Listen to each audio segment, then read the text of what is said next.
Good morning. The Senate Committee on Commerce, Science, and Transportation will come to order. Today we will consider the nominations of Jared Isaacman to serve as Administrator of the National Aeronautics and Space Administration, which I have to say for a moment feels a bit like Groundhog Day, and also Stephen Haynes to serve as an Assistant Secretary of Commerce. NASA is at the forefront of American leadership in science and technology. It is critical to our national security amid what I have called the second space race. But the agency finds itself at an inflection point.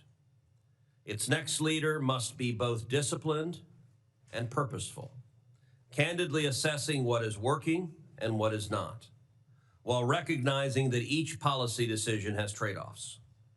NASA can't do everything it wants to. The agency must prioritize if we are to beat China back to the moon and then to Mars.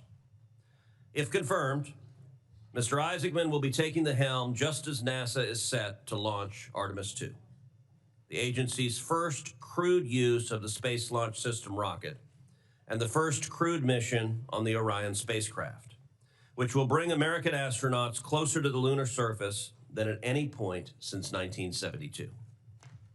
I know Mr. Isaacman will be a strong leader who sees that Artemis II launches safely, successfully, and without delay.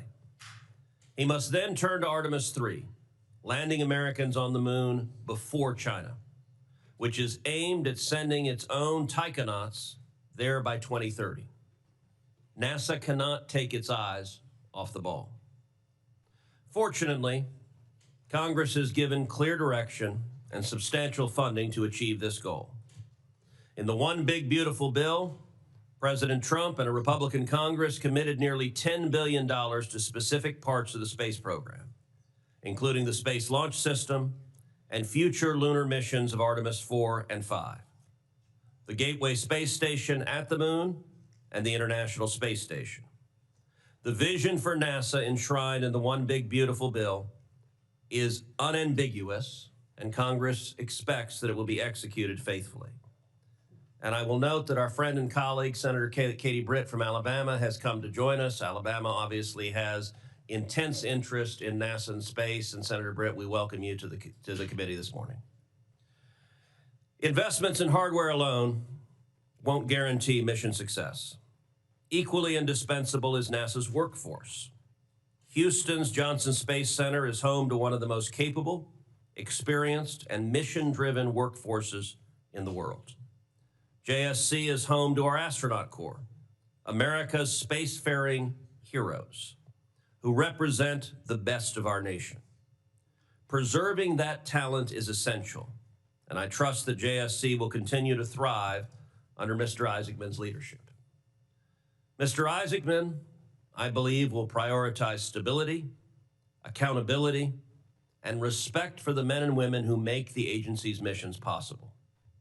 As the commander of Inspiration 4, the first all-civilian spaceflight, and the first private citizen to walk in space, he knows that every successful mission depends on the skills and the dedication of its crew, as well as the countless professionals supporting them from the ground. Mr. Isaacman, I know that you are as committed to American supremacy in the final frontier as is this committee and the entire Senate. The United States must remain the unquestioned leader in space exploration. And this imperative is why we need to confirm your nomination as expeditiously as possible. My hope is that you will be confirmed and in this role before the end of this year. Finally, a word about our nominee to lead industry and analysis within the International Trade Administration at the Department of Commerce. If confirmed, Stephen Haynes will also help us compete with China. He will support U.S. companies with actionable market intelligence, help them navigate trade barriers, and identify opportunities for expansion into foreign markets. He brings experience as a foreign service officer and from across multiple federal agencies. Both our nominees before us will advance American interests, whether in outer space or here at home. I now turn to Ranking Member Cantwell for her opening remarks. Thank you, Mr. Chairman, and thank you for this hearing. Congratulations, Mr. Isaacman, on being renominated to lead NASA, and Mr. Haynes on your nomination to be Assistant Secretary of Commerce. I, too, would like to welcome our colleague, Senator Britt, from a state that has a very robust aerospace community, and look forward to continuing to work with her. And I'd like to say a special welcome to two Washingtonians who are here, Bill Nye, the science guy from Washington, and Mr. Dietrich, who is Mr. Haynes' father-in-law. Great to have you here as well in support of him. Mr. Isaacman, I supported your nomination the first time you came before the committee, and I hope to do so again. I, as the chairman mentioned, hope to get you in this position before the end of the year. But there is no secret that a lot of NASA changes have been made since the last time you were before this committee, including the NASA decision to recompete for the lunar lander, the release of the president's proposed NASA budget, which calls for cutting the agency's budget by nearly a quarter in the workforce, and nearly a third of the science funding cut in half.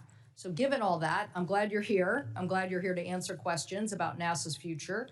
And I hope that today's hearing will show that there's bipartisan agreement, strong bipartisan agreement, that we must redouble our efforts to get American astronauts back to the surface of the moon as soon as possible.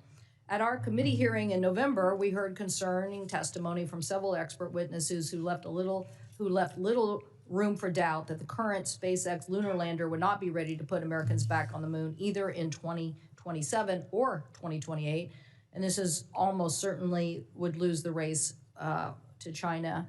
And I know that you are going to have robust competition. In response, the acting administrator, Duffy, reopened the contract and its competition for the lunar lander that can be ready sooner by the end of 2028. And I think this was the correct decision. And I expect you to continue executing on this plan if confirmed. To be clear, winning the race to the moon is not just about short-term token victories. It is the first step in accomplishing a very long-term presence on the lunar surface, which is strategic economically and in a national security imperative. Mr. Isaacman, I expect to hear from you today about how you will ensure we achieve these goals. NASA is also much more than just a moon exploration program. The agency leads in a number of other vital strategic missions, including aeronautic research, space technology, and of course the agency's critical science mission. NASA is one of the world's leading research and development organizations. I think that's why we have, I don't know, about 50 people waiting outside to get in this hearing room. I think they really believe you're going to get confirmed, and they all want to be first in line to talk about all these developments. NASA is one of the leading research and development organization and agency that feeds a multiple of sectors of innovation, including AI, quantum, advanced aerospace materials, and manufacturing and aviation safety.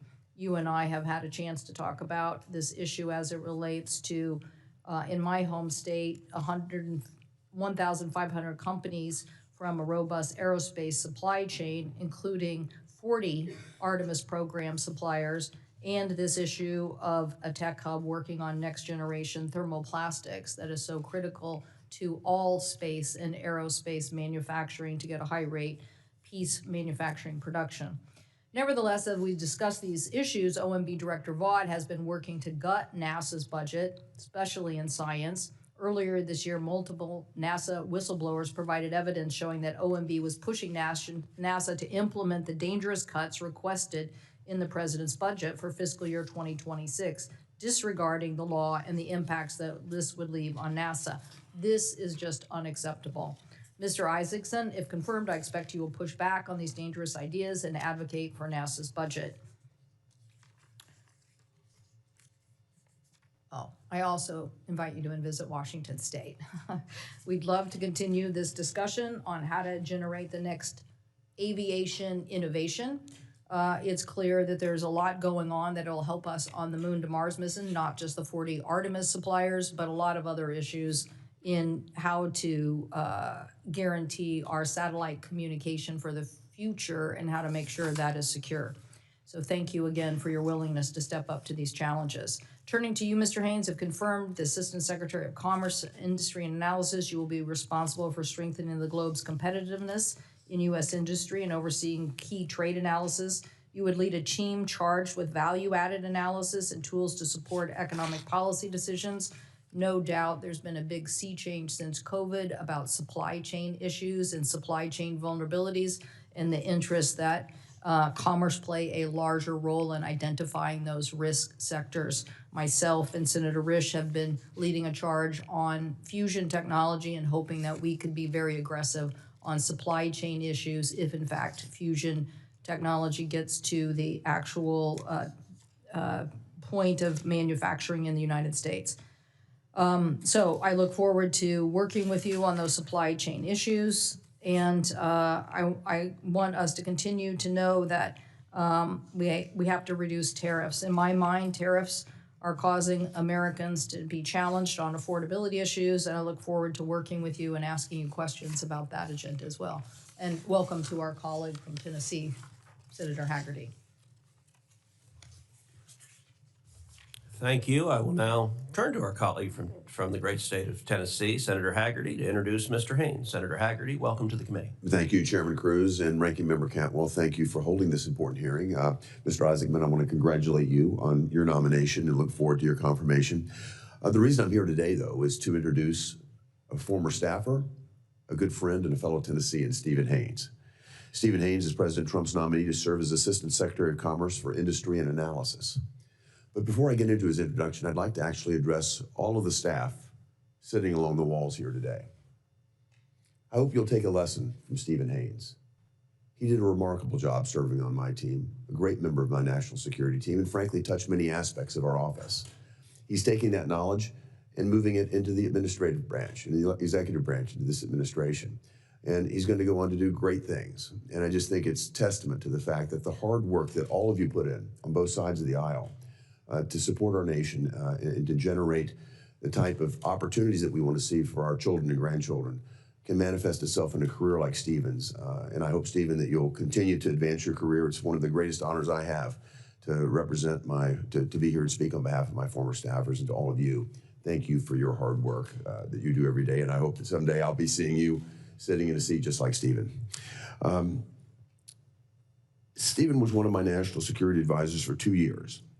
His counsel was critical, covering nearly every issue that came to my office, from supporting my role as ranking member of the Banking National Security Subcommittee that covers export controls and CFIUS work, to State Department reauthorization and consular issues on the Senate Foreign Relations Committee, to the important work of funding the government through the appropriations process. Frankly, there wasn't much that Stephen didn't touch in my office. Before his time in the Senate, Stephen served as a Presidential Management Fellow, then as a Foreign Affairs Officer at the Department of State's Bureau of East Asian and Pacific Affairs. Stephen's a graduate of the University of Nevada and holds a master's in Asian Studies from the George Washington University Elliott School of International Affairs. Stephen's understanding of how federal agencies operate and his deep knowledge of foreign policy and national security were evident from the first day he joined my team. This expertise served the constituents of Tennessee remarkably well, and his love for this country and serving the American people is palpable. He's a man of conviction, a man of loyalty and integrity, and precisely the caliber of person we need serving in government. I thank you for considering Stephen's nomination, and I encourage my colleagues to support his nomination as he advances his call to public service. Congratulations, Stephen. Thank you.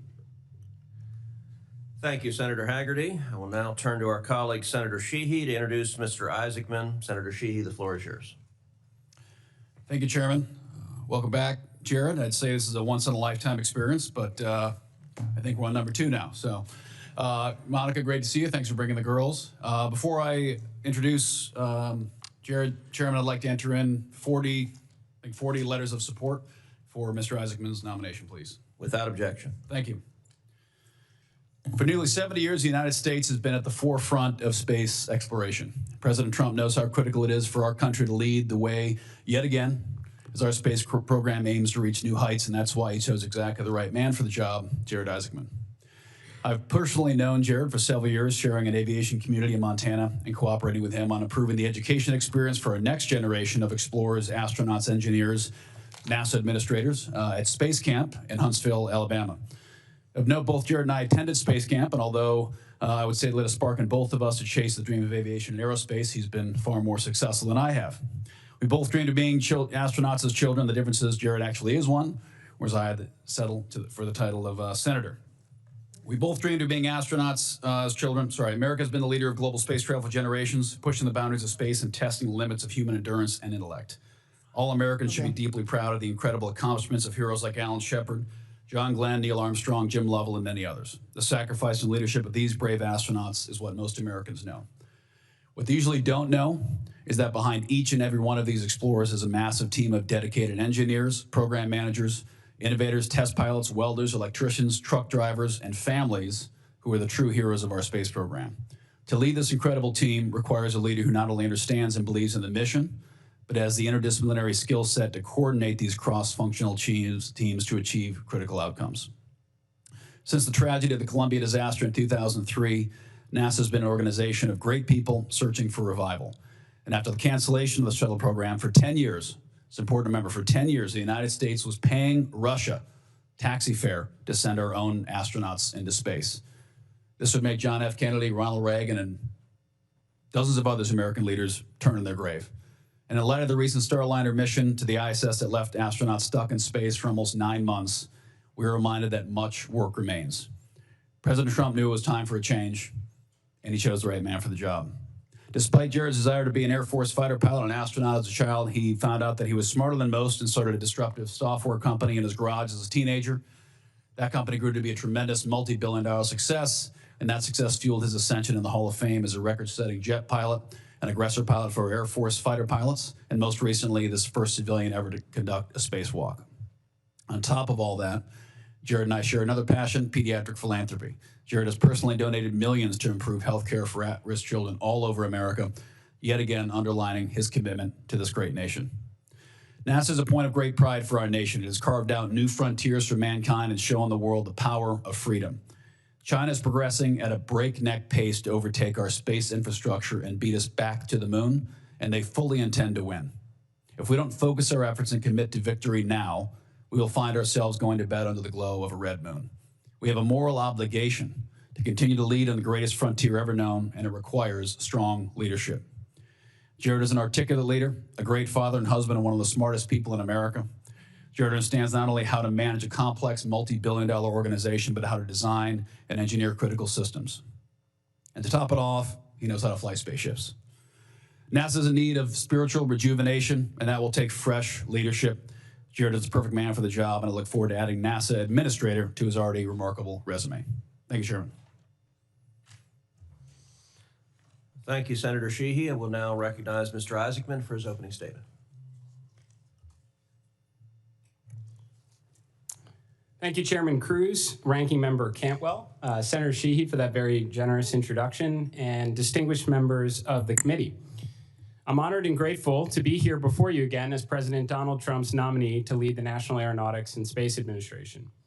To begin, I'd like to acknowledge my family. So my parents, Sandy and Don Isaacman behind me, my wife, Monica, my two wonderful daughters, Mila and Liv. So over the years, I've found many ways to challenge their patience, and politics is certainly no exception. We are also joined today by 7 astronauts, some of my closest friends and crewmates, together with NASA astronauts that have come to this hearing in support. Thank you very much. I also want to acknowledge and appreciate that Senator Britt from the state of Alabama is here today. So not only home to Marshall Space Flight Center, but also to Space Camp, which is where my journey began. As mentioned before, I have lived the American dream. I've been fortunate to have an amazing business and aeronautics career, to have led 2 notable missions to space, to help charitable causes that matter deeply to my family. And now I'm beyond thankful for a chance to repay my debt to this nation by serving alongside the brilliant minds at the world's most accomplished space agency. The last time I sat before you, I introduced myself, my qualifications, and the challenges and opportunities ahead. This time I'm here with a message of urgency. After more than a half-century, America is set to launch NASA astronauts around the moon in just a matter of months. This is a challenging endeavor to say the least, and one that requires full-time leadership. Secretary Duffy, in his letter to this committee endorsing my nomination, emphasized this point. The message is shared by more than 4 dozen other letters of support, including an online petition started by members of the NASA workforce and a letter from 36 NASA astronauts who, like me, have sat through anomaly investigations, launch and flight readiness reviews, and have accepted the risks of going to space and understand what is at stake. And I know it's not lost on anyone in this room that we are in a great competition with a rival that has the will and the means to challenge American exceptionalism across multiple domains, including in the high ground of space. This is not the time for delay, but a time for action. Because if we fall behind, if we make a mistake, we may never catch up, and the consequences could shift the balance of power here on Earth. This Congress, and specifically this committee, understand the urgency of the moment, placing a historic investment in human space exploration that President Trump signed in the One Big Beautiful Bill. It's now time for NASA and its partners to deliver. To that end, I want to assure you, senators, I'm not here for personal gain, to favor or enrich contractors, to close centers, or disrupt programs that are essential to completing America's objectives in space. If confirmed, I'm here to bring urgency and an extreme focus to the mission, to do all I can working with the best and brightest at NASA to lead humanity's efforts to unlock the secrets of the universe and ensure American leadership across the last great frontier. In concert with that grand endeavor, we will ensure the following: the success of the Artemis program that President Trump began during his first term. America will return to the moon before our great rival, and we will establish an enduring presence to understand and realize the scientific, economic, and national security value on the lunar surface. Along the way, we will pioneer the next giant leap in capabilities to extend America's reach even further into space, including expanding and accelerating investments into nuclear propulsion, both nuclear electric and nuclear thermal, and surface power programs. These efforts, in addition to industry partners building reusable launch vehicles, will set the stage for future missions to Mars and beyond. We will never accept a gap in capabilities again, not with our space station presence in low Earth orbit or our ability to send American astronauts to the moon. We will strive to build an orbital and lunar economy that can fund the future we all want to see in space someday and not rely exclusively on the taxpayer. We will begin making the investments now for the inevitable spacefaring future that is just on the horizon. We will make the most efficient use of every dollar allocated, pushing for more X-planes, more rovers and telescopes, more exciting missions like Hubble, James Webb, and Dragonfly, with the aim of enlightening the world through breakthrough scientific discoveries, knowing that if NASA doesn't do it, no one else will. Some of the most talented people in America show up to work at NASA. Alongside a reinvigorated culture and an intense focus on achieving the near impossible, what no other organization is capable of or even dares to accomplish, we will achieve these objectives. And when, not if, we get the job done, it will be because of the professionals at NASA, our international and our commercial partners, this committee in Congress, and President Trump's administration that will have succeeded in ushering in a new golden age of science and discovery. We'll do it for America, for humankind, and in doing so, we will inspire the world and generations to follow to take us even farther. We are just getting started on the greatest adventure in human history, and with urgency and purpose and extreme focus on the mission, NASA will lead the way. Thank you. Thank you, Mr. Isaacman. I now recognize Mr. Haynes for his opening statement. Thank you, Mr. Cruz. And here I was thinking that all the fanfare outside was for industry and analysis, but not the first time I've had my bubble burst. Chairman Cruz, Ranking Member Cantwell, distinguished members of the committee, it's an honor to be with you here today. I'd like to thank President Trump, Secretary Lutnick, and Undersecretary William Kimmett for putting their confidence in me to serve as the Assistant Secretary of Commerce for Industry and Analysis. I'd also like to extend my deepest gratitude to Senator Haggerty for introducing me today. I feel incredibly fortunate to have his mentorship and support.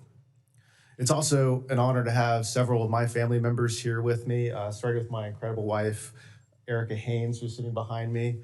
Our first year of marriage, she asked me what I wanted to do with my life career-wise, and I thought I gave her the right answer, which was to be a good dad, to be a good husband.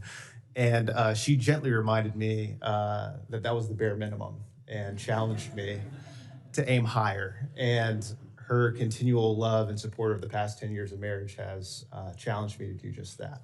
Our first son, Henry, is here as well. It's the honor of my life to be his dad and to have him by my side. His little brother, Oscar, has been on the planet for a total of 10 weeks. And so he decided to forego the hearing, stay home with his grandmother, probably taking a nap right now. My father-in-law, Guy Dietrich, is here from Washington State. Thank you for being here. As well as one of my 3 older sisters, Heather Prey, and her husband and my best friend, Charlie Prey. My parents, Paul and Christy, were unable to make the trip to Washington, D.C. today. but they're proudly watching from home in Franklin, Tennessee. I inherited a tenacious work ethic and a drive for excellence from my father and a sense of faith and conviction from my mother. They shaped me into the man I am today, and there's no way I could ever repay them for that. I grew up in Franklin, Tennessee in the 90s at the height of Pax Americana. I distinctly remember driving home from school with my mom and her telling me that we lived in the greatest country in the world. And even at a young age, I was filled with a sense of pride and excitement and expectation for the future. I truly felt lucky to be an American. And I carried that pride with me as I left America to study abroad and then start a career in the oil and gas industry in Asia. No matter where I went, who I met, what I did, I always carried that sense that there was no place like home, my home, the United States of America. And then in the early 2010s, I started to notice a shift, like a lot of people, in the global geopolitical and economic landscape. And for the first time in my life, America's future felt uncertain and not guaranteed. And so through the loving encouragement of my wife, who's from the area, decided to move to Washington, D.C., leave the private sector, and pursue a career in foreign policy and national security via public service. And that journey has led me to multiple roles at the Department of State, the Pentagon, here in the United States Senate, and now for the second time at the Department of Commerce.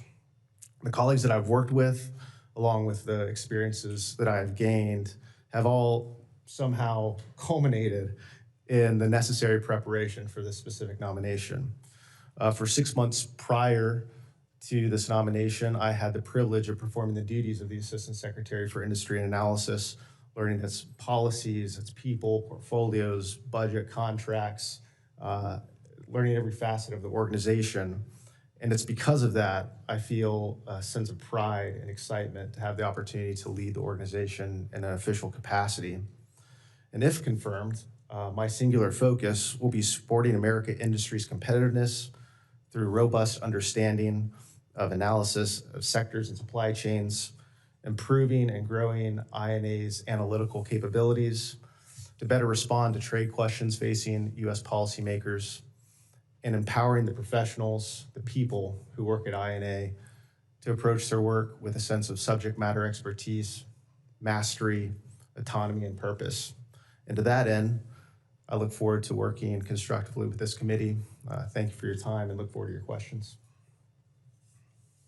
Thank you, gentlemen. Congratulations on both your nominations. And I will say, Mr. Haynes, your 10-week-old son would have certainly been welcome here this morning.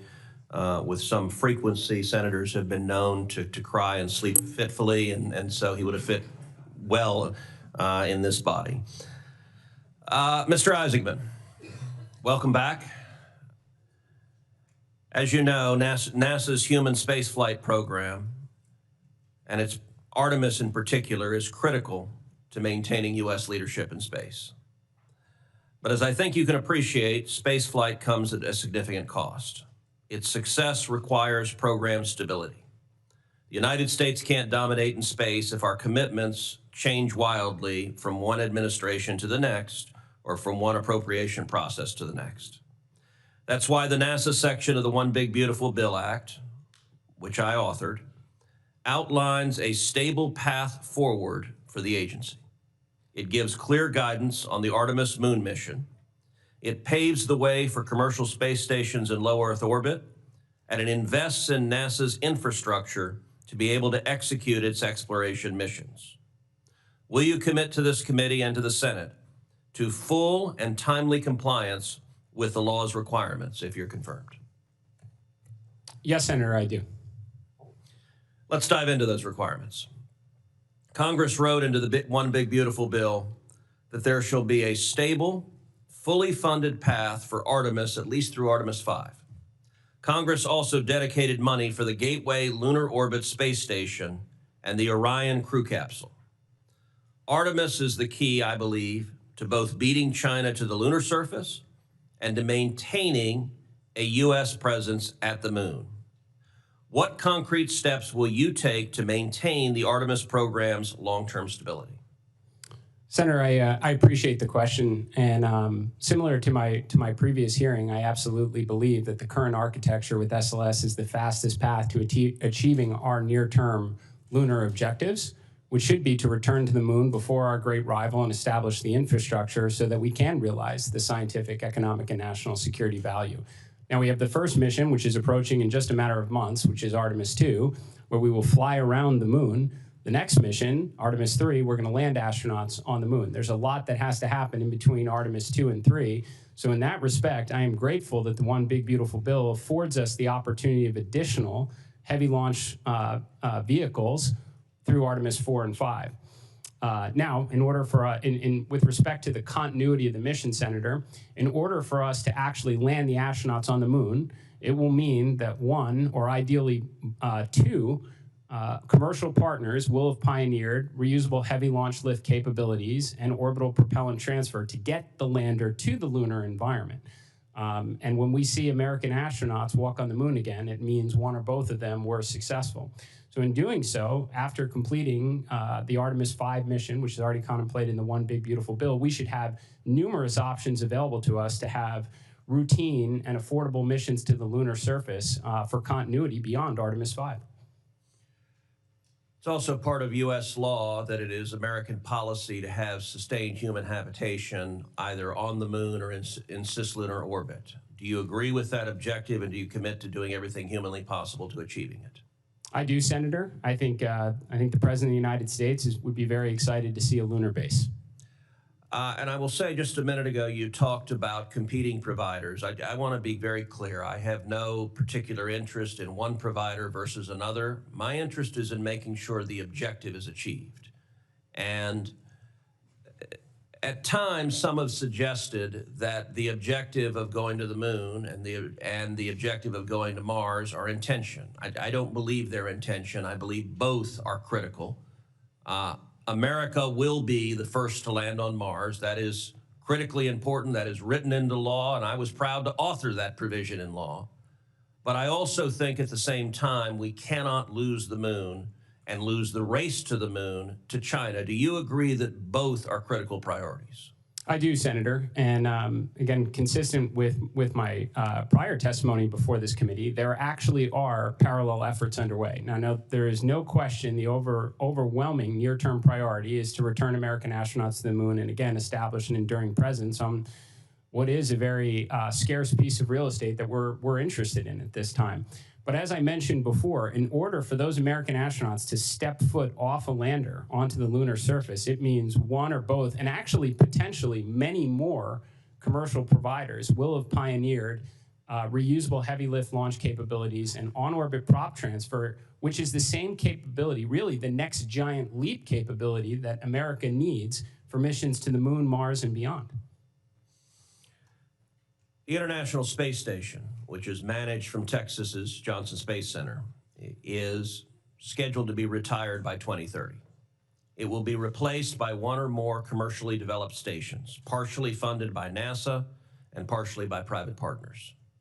Congress has been clear that a gap in our presence in low Earth orbit would jeopardize U.S. strategic interests. Will you commit to guaranteeing a continuous human presence in low Earth orbit and a continuous American presence during your tenure, and to ensure that there is no gap between the retirement of the ISS and the transition to commercial LEO destinations? I absolutely commit to that, Senator. As I mentioned in my opening remarks, we can never accept a gap in our capabilities again, not in low Earth orbit or our ability to reach the moon. I, like a lot of space enthusiasts, dream of the day where we have multiple commercial space stations in low Earth orbit. But I think in order for that to be a financially viable model, we have to absolutely maximize the remaining life of the International Space Station, get the highest potential science and research to the space station to crack the code on the orbital economy to give all these commercial space stations a fighting chance. Thank you. Senator Cantwell. Thank you, Mr. Chairman.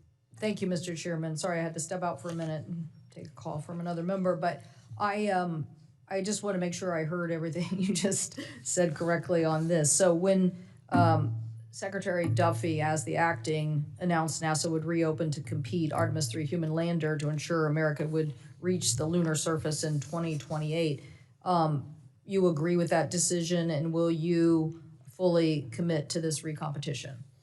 Well, Senator, I mean, both SpaceX and Blue Origin were already awarded contracts through a competitive process to build a lander, and I don't think it was lost on either one of those organizations that the first company that is capable of delivering a lander to take American astronauts to the lunar surface and back is the one that this nation is going to go with. I think that competition is fantastic. I think the best thing for SpaceX is a Blue Origin right on their heels and vice versa. Great. Well, we're glad they recompeted, and when I first became ranking member of the committee, we argued for the redundancy of competition. There's nothing like competition to get the product that we need. And I think the decision that was made was based on the urgency to return by 2028. So you believe in that process? Senator, I absolutely agree with competition. I think we need competition for the vendors that support NASA's critical mission. I think competition among world powers is actually a really good thing, just as long as we don't lose. Okay. The R&D issue about high-rate composites, I mentioned in my opening statement, the HiCam project, which does have NASA's support in trying to generate more composites. We have, with Idaho, established a tech hub in thermoplastics, and really believe that the United States should not lose this race for high-rate composite manufacturing. Will you fight to keep for NASA's aeronautic budget to sufficiently fund such HiCam operations and support the technology development that is needed for aerospace materials? Senator, I think it's squarely in the responsibility of the aeronautics portion of NASA to work on the absolute cutting-edge materials that will ensure the competitiveness of our aeronautics industry well into the future. Okay, and then how can you further leverage NASA's university work for development and research? I think, there's a couple parts to that, Senator. First, I think in general, it's part of NASA's responsibility towards inspiration in STEM education to award grants to academic institutions that give students hands-on opportunities with hardware, ideally inspire them to want to graduate and either work at NASA or contribute to industry. Also, I just think it's a great way to, crack the code on important research that's going to bubble up towards NASA achieving its important objectives. Okay, thank you. And Mr. Haynes, how do we get this supply chain onshoring or supply chain materials similar to this same subject? One of the reasons I became interested in the tech hub is actually an Idaho employer came to me and said, "Do you understand the Europeans are trying to buy us?" And I was like, "No, I didn't understand that." And he said, "Yes, everybody's looking for the best technology, and they see it in our country, and they want to buy it, and we're not doing it and creating the supply chain." So how do you think this job and role you can help improve supply chain identifications for America's competitiveness, particularly in manufacturing? Thank you, Senator. One word simply is mapping. We're doing this across a wide variety of sectors. Critical minerals, one. Mine to market is a term that we use often. We have to understand the supply chain, understand where their choke points are, if any. There's two components with it: industry analysis that do supply chain analysis, the Trade Policy Analysis or TP&A division, as well as the Supply Chain Center. There's a good amount of overlap there. If confirmed, one of my sole focuses is going to be to supercharge our analytic capabilities, bring some in-house, currently out-of-house tools in-house to be able to answer specific questions just like that, and be able to have a little bit more ball control in terms of mapping and analyzing supply chains. And do you look at this issue as a true competition issue with China and other countries to make sure that we are mapping these supply chains? It absolutely is. It's a competitive issue across the board.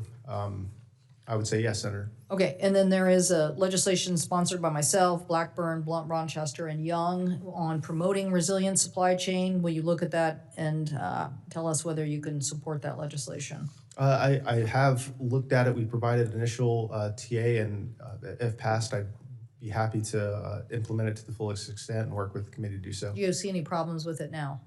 I would have to read the bill over again. The current text is escaping me, but I'm happy to do that. And For the get back record, to that you. would be great. Thank you so much, Mr. Chairman.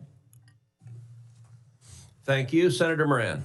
Chairman, thank you. Thank you and Senator Cantwell for exhibiting greater speed than the normal Senate process in having this hearing in hopes that I'm pretty sure glaciers move at greater speed. we share that view, Mr. Chairman, and nice to see that this committee is moving forward in regard to consideration of confirmation of a new NASA administrator. And I look forward to his confirmation and look forward to the Senate considering it, his approval in this committee and the Senate approving it presumably next week. Mr. Isaacman, let me start with you. My intended questions changed a bit because I received a letter this week from a Kansas farmer. And it captured my attention because I certainly share the views of Senator Cantwell and Senator Cruz in regard to the moon and Mars, and that's, I suppose, what nationally the public thinks about NASA is that we're on our way to some object in space and we're exploring space, but NASA has lots of roles. You've talked about STEM education being one of them. I want to mention for a moment the Mission Directive of Science. And the letter that captured me is from a Kansas farmer named Mr. Roth, and he indicates to me that NASA's earth science investments, I'm reading from his letter, now directly support U.S. farmers in ways that were unimaginable even a decade ago. Tools based on NASA's data and science like OpenET, NISAR, the Rangeland Analysis Platform provide real-time, field-level insight into soil moisture, biomass, drought stress, water use, yield stability. These aren't future technologies, he says. They are already built, functional, and being used in states like mine today. He mentions FIAT is a national farmer science partnership that brings early development producers together with NASA researchers to co-develop practical on-farm tools using satellite data. This mission is to unite farmers with NASA to turn Earth observation technology into real-world decisions that support profitability, water efficiency, and risk reduction. Kansas farmer found value in NASA. It's something that we don't always talk about and think about when we think about space. I'm looking for your thoughts in response to what this farmer is reminding me of. How do you see NASA supporting or operationally developing the satellites that support precision agriculture? Tell me your response to this idea that NASA has a role to play in the everyday lives of Kansas and American agriculture. Thank you for the question, Senator. I mean, at the present time, we only inhabit one planet, and Earth science is pretty vitally important. It's a role that NASA has had since the agency was established. We have Landsat satellites up there that are looking down, understanding droughts and flooding and wildfires, natural disasters, just almost essentially in real time that obviously play a direct role on the agriculture community. There's obviously our GPS constellations that are, going to go hand in hand with agriculture equipment for next generation farming. So I do see this as a vital role that NASA continues to fulfill. I thank you for that statement, that commitment. I'm pleased to be a member of this committee, and I chair the subcommittee on aviation and space, but I also serve as the chairman of the Senate Appropriations Committee that funds NASA as well as the Department of Commerce. And Mr. Isaacman, have you had a chance to look at our budget, our appropriations bill, in any response to what our committee has approved and what we expect to be on the Senate floor in the next 2 weeks? Well, Senator, I don't think I can really comment on any pending legislation other than to say that we will absolutely maximize every dollar Congress affords to the agency. Would you expand that commitment to say that you will execute the funding that we provide to NASA in this legislation as it's intended to be spent? Senator, I will always follow the laws. Thank you. I would also use this opportunity to indicate that upon our success in bringing the Commerce, Justice, Science bill to the Senate floor, I encourage all my colleagues who are so excited about space exploration and going to the moon and going to Mars, and maybe who have an interest in agriculture and earth sciences, I would encourage them to actually vote for the appropriation bill so that we can, in addition to authorizing and confirming personnel, we can actually accomplish the goals that this committee is spending time this morning highlighting. Let me ask about another aspect. I have 14 seconds. Let me ask questions in fairness so that the gentleman from Tennessee is not ignored. It a bit follows the question of Senator Cantwell, and that is making sure that you using ITA not only as a trade remedy for export promotion, but to be a proactive partner in shaping industrial policy, improving supply chain resiliency, and strengthening U.S. competitiveness. Tell me that you believe that's a significant component of what your job is and will be. Thank you, Senator. That is the core component of the job. Thank you. Thank you, Mr. Chairman. Thank you, Senator Moran. And Senator Kim has very kindly agreed to allow Senator Moreno to skip in front of him in line, since Senator Moreno has to preside on the Senate floor. So thank you, Senator Kim, and I recognize Senator Moreno. Thank you, Senator Kim, and that doesn't mean I'm going to be less harsh on you in the pickleball court. But thank you for doing that. I appreciate that. Thank you, Mr. Chairman, and thank you, Mrs. Isaacman, for putting up with this double take process. I'm sure having a great supportive spouse has been critical in your life, like it's been for mine. Mr. Isaacman, as the administration looks to accelerate Golden Dome and strengthen national security space capabilities, how do you see NASA and the U.S. Space Force better coordinating their work in power, propulsion, communications, and hypersonic missile testing, especially given the unique test environments at places like Armstrong Test Facility to avoid duplication and move faster? Thank you for the question, Senator. So clearly NASA's job is the peaceful exploration of air and space. It's also not lost on us that this is a domain that is of great strategic importance. And I do think in a fiscally constrained environment, it is important that we are not having duplicate infrastructure or various bespoke programs when we could have a more unified approach to it. So for example, a lot of the work that is done both at Glenn and Marshall Space Flight Center with nuclear has applications for peaceful exploration of space, surface power programs, but also Department of War implications. And I'd hope that we could collaborate at least with some of our counterparts in other agencies, again, to avoid any duplicative spending or inefficient application of resources. That's right. Speaking of nuclear, at NASA Glenn Research Center, we're leading the development of a 100-kilowatt lunar fission reactor. How should NASA build on this leadership in nuclear power and propulsion to ensure that the U.S. stays ahead in returning to the moon and reaching Mars?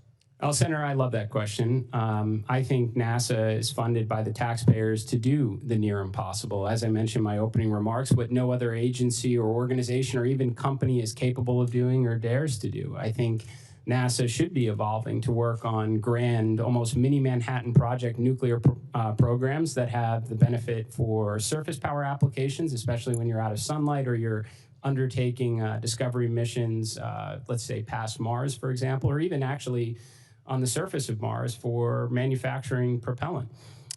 So I think there is this working, whether it's on nuclear electric propulsion, nuclear thermal propulsion, surface power programs, there is a ton of applications that NASA should be working on in that regard. And when NASA does work on the near impossible, what no one else is doing, it attracts the kind of talent that wants to participate in those programs and achieve these kind of, I guess, world-changing breakthroughs.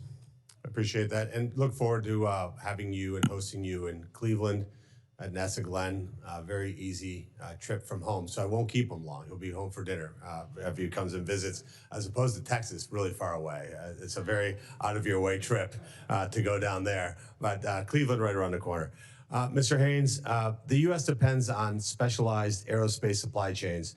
What is your plan to strengthen domestic component manufacturing and reduce reliance on Chinese suppliers? Thank you for that question, Senator, and thank you again for meeting with me yesterday. I appreciated the time and hearing what your priorities are. I would say three things. One is the role of industry analysis is to support a wide variety of trade policies We are currently conducting a number of different investigations, or supporting a number of different investigations, like Section 232s, 301s at USTR. And as a part of that, we are understanding what these supply chains are, where they head, and how to create the incentives to bring those back here to the United States. We're meeting with industry regularly. Our Deputy Assistant Secretary for Manufacturing was just at the Dubai Air Show. He's met with Boeing, he's met with a number of different aviation companies, understanding what their needs are, and coming up with creative solutions to bring that back here to America. All right. And last question, you do obviously a lot of data. I mean, your job is to really make certain that people understand what the set of circumstances are. Others opine and make decisions, et cetera. Would it be possible without President Trump's policies for us to have gone from 51% of the cars sold in America being made in America at the beginning of this calendar year to where we are right now, which is at 57% and climbing of the cars sold in America being made in America? Without President Trump's policies, would that 6-point swing in less than a year have been possible? No, Senator. Thank you. No questions. Thank you, Mr. Chairman. Thank you. And now I recognize Senator Kim. Thank you, Chairman. Mr. Isaacman, good to see you again. Last time around, we had a lot of opportunities to be able to talk between the two of us. We both stress how important NASA is and space exploration is to our country, to our science. And while we didn't see eye to eye on everything, I was willing to support you. Now you come before us again. And one thing that has come up that is on my mind right now is having seen a document named Project Athena. So I guess I just want to ask you, what is Project Athena, and do you stand by what is in that document? Thanks for the question, Senator. So at the time of my previous nomination, moving into a new environment such as government service at a responsibility as great as the leadership of NASA, I had called a draft document that I continued to update based on my interactions with, well, the briefing leadership at NASA's agency, my interactions with various senators and their staff. Basically, ideas, thoughts on the direction of the agency, research requests.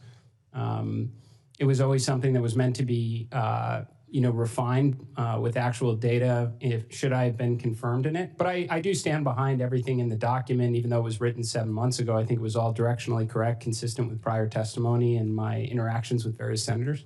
So you're the author of the document? I am, Are Senator. you the sole author of the document? I am, Senator. So I guess the challenge that I have is when you came before this committee a couple months ago, actually in response to the chairman, you said to him, quote, "Senator, I have no intention as of now to say that I would cancel any program. I need to, if I'm confirmed to be getting a job, understand where things are at." You know, and what we had talked about is that if you were confirmed that you would go in, you would allow yourself to be in the job before you make these decisions. You would engage with the NASA employees and others. So when I see in Project Athena comments like calling for a reevaluation of sustained lunar presence, I mean, you said to the chairman today that you're committed to Artemis, committed to an enduring presence on the lunar surface, but then you just tell me right now that you stand behind the document and stand behind, I assume, this statement about reevaluating the sustained lunar presence. So I'm just having trouble understanding what to believe. So do you stand by that comment in that line in Project Athena about reevaluating a sustained lunar presence? Well, Senator, I mean, it was 62 pages worth of material, so I imagine any one sentence or so can be taken out of context. But in my prior testimony before this committee, I said it was imperative for us to realize our near-term lunar objectives. I think at the time I said, and determine the scientific, economic, and national security value of being on the lunar surface. I think today I come before you because there's overwhelming clarity within the administration of not only to return the moon before our arrival, but also establish the infrastructure for an enduring presence. So that naturally, 6-7 months is an awful lot of time.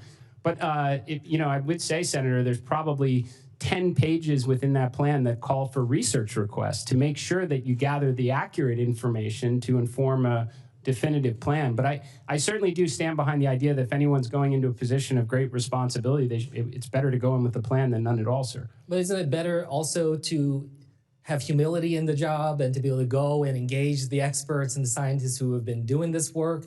I mean, I don't mind people having a vision and having priorities, but you had told this committee that you would hold off on making up your mind, but the document very much came, and I wasn't trying to take anything out of context. I'm giving you the opportunity to explain it. So like, you know, for instance, you responded to a colleague of mine about the importance of climate science and the role that science is playing, NASA is playing in that way. But in the Project Athena, you say, quote, well, you say NASA should be, quote, taken out of taxpayer-funded climate science business and leave it for academia to determine.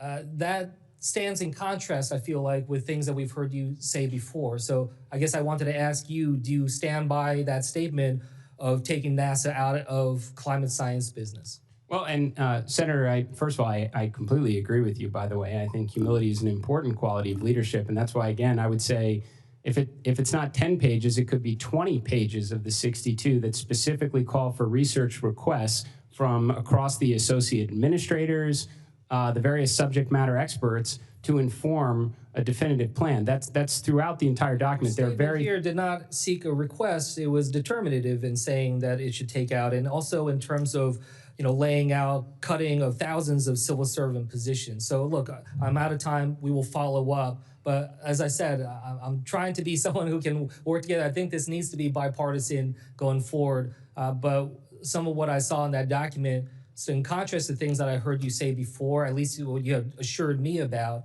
it's okay to say that you changed your mind or that you don't agree with everything that you said in that document. I had expected you to say that, but instead when you come here before us today and say that you stand behind what's in that document, that causes us to have further follow-up here to understand what your positions are. And Senator, I would welcome any opportunity to get together, and I would happily talk through anything in that plan or that document and give you the rationale behind it, and I'd welcome your feedback. To do this job is going to absolutely take the cooperation with this committee and Congress.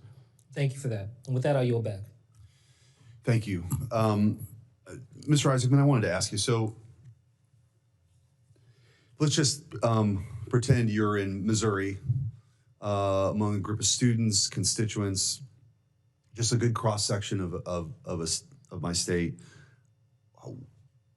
If you were to answer the question, why is it important that the United States of America gets to the moon first or gets to Mars first ahead of the Chinese, what would be your answer?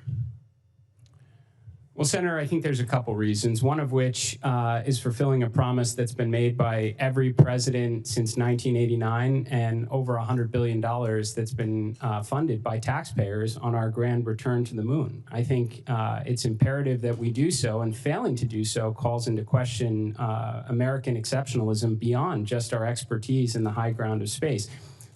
Second, I do believe, as I mentioned in my opening remarks, that when we return, we will have an opportunity to determine and realize the scientific, economic, and national security value on the lunar surface. Now, an example I used in my, my previous hearing is that there is helium-3 on the moon. Not a lot of it, but certainly more than there is here on Earth, and that is predicted to be a more efficient source of fusion power. Now, I mean, our foreign policy and wars have been fought for a century over sources of power. To get that wrong could have implications here on Earth that could change the balance of power.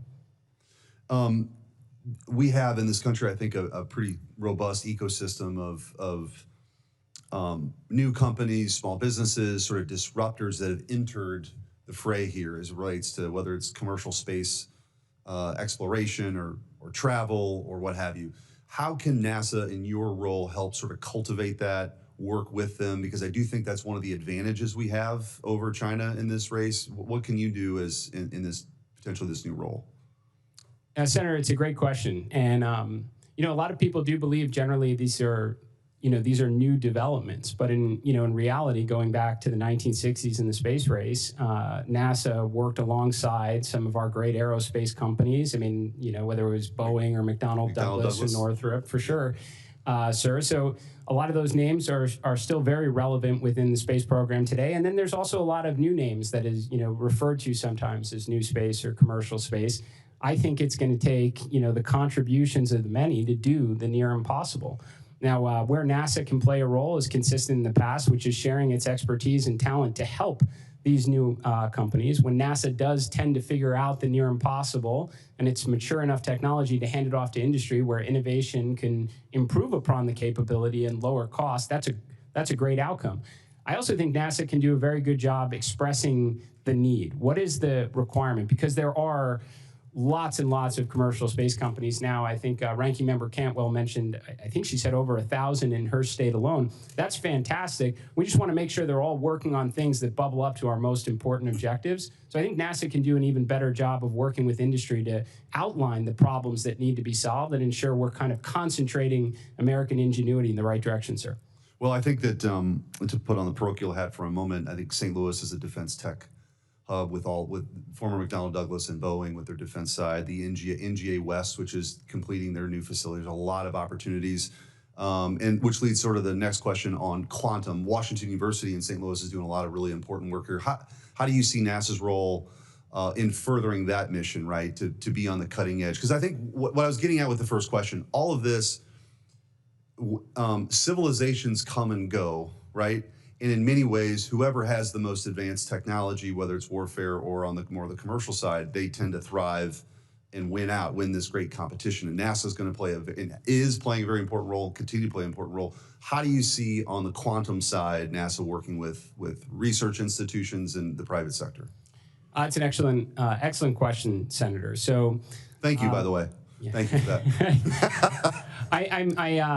I mentioned earlier about the importance of determining the orbital economy. So for 60 years, other than a few exceptions, the space economy has still come down to launch, observation, and communication, which is largely funded by the government.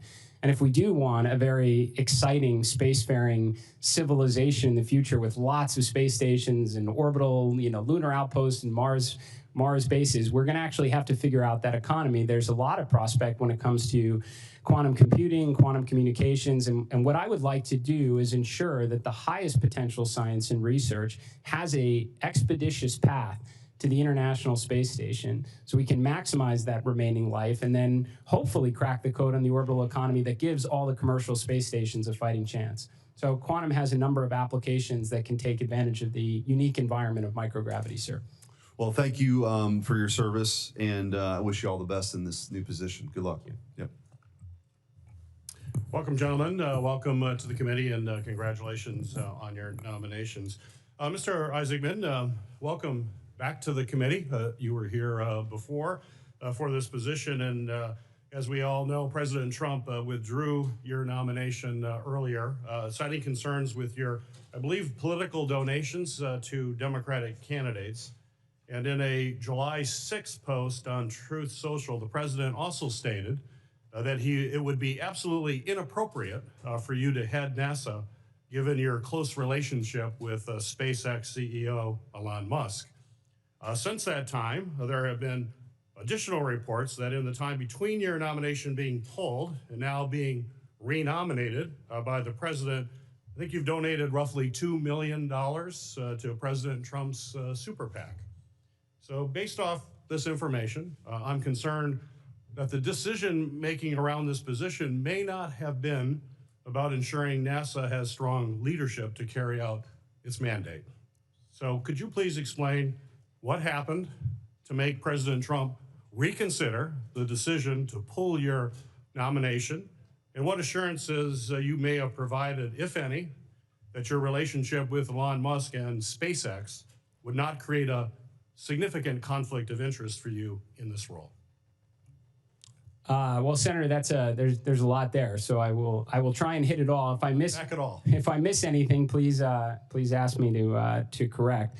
So first and foremost, I wouldn't even begin to want to speculate, why the president nominated me, withdrew it, and renominated me, other than to say I was grateful for the opportunity in the first place. It was an incredible experience. When the president pulled my nomination, he gifted me an extended summer vacation where I could take my kids on some adventures before they lose interest in me. And then I understand that he ran a competitive process and interviewed several candidates. I was grateful for consideration at the time, and happy to be here now. In terms of donations, I think it was covered over the summer. I actually felt I had enough exposure to Washington and got over maybe some of the initial intimidation factors, so much so that I thought perhaps I would have a political career, maybe be able to contribute for all the right reasons. So it shouldn't be surprising that I supported the Republican Party. I mean, at the same time period, I probably made 30 times that amount in donations to charitable causes. And with respect to Elon Musk, that question comes up. In fact, every story I see that writes about my nomination refers to the Musk ally or the Musk friend. It's funny that in a world where everybody has a phone with a camera on it, there are no pictures of us at dinner, at a bar, on an airplane, or on a yacht because they don't exist. My relationship with Mr. Musk is the fact that I led 2 missions to space at SpaceX because it's the only organization that can send astronauts to and from space since the shuttle was retired. And in that respect, my relationship is no different than that of NASA. Mr. Haynes, congratulations on your nomination to such a critical role as well. If confirmed as the Assistant Secretary, you will oversee the Office of Industry and Analysis, which is housed under the International Trade Administration. As part of the office's responsibilities, INA produces trade data that is responsible for informing trade policies and decisions across the federal government. I think it's safe to say, and I hope you agree, that without accurate data, the federal government and this administration risk making short-sighted and ill-informed decisions that could impact domestic industries and workforces, as well as alienate some of our closest international allies. As you may be aware, earlier this year, the president fired the commissioner of the Bureau of Labor Statistics, which is responsible for complying critical economic data like employment numbers, as well as the inflation rate. Not only was this firing clearly political in nature, because the president didn't like what the data said, it also calls into question the accuracy of data produced going forward from the BLS. So my fear is that this firing and other offices throughout the federal government, including INA, which you'll oversee, will face political pressures from the president to produce certain figures, certain metrics that align with his policy goals, rather than actually publishing what the country needs, which is unbiased data and statistics. So my question for you, do you believe that there is any political influence in the data currently being produced by the Office of Industry and Analysis? And how do you plan, if confirmed, in ensuring that INA continues to produce the unbiased data, which is absolutely essential to policy making? Thank you for that question, Senator Peters. The short answer is no, there is no political bias in the data that we produce. And if confirmed, it will be one of my highest priorities to ensure that the data that we receive, both from industry partners, American companies, and from unbiased data sources, both private proprietary, will remain of the highest integrity.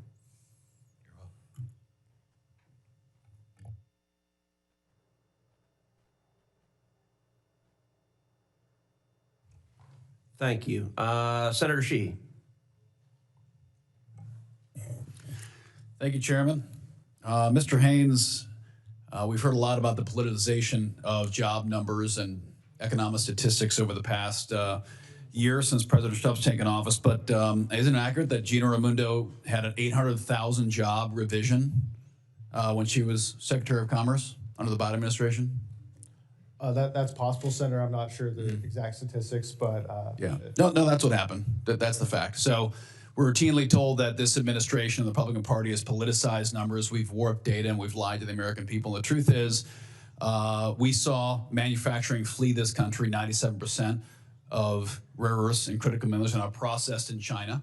That data didn't seem to move the needle at all, despite us watching for decades as manufacturing critical industries fled this country under overburdensome regulation and incentivization that sent those industries to other countries. And every administration, whether they had politicized data, non-politicized, they chose you either ignore the data or lie about the data and sent those industries overseas. And now we are paying for that every single day. And Jared's job is going to be exponentially harder because so much of the critical materials he's going to need to send our astronauts back to the moon and maintain space dominance doesn't come from America.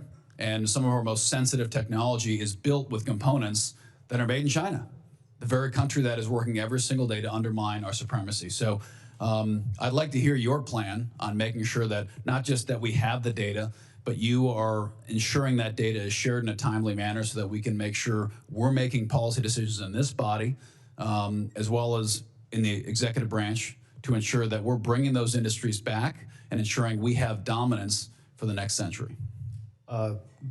Thank you for that question, Senator Sheehy. First, you do have my commitment that we will be able to share that data with this committee and work collaboratively to solve these critical issues.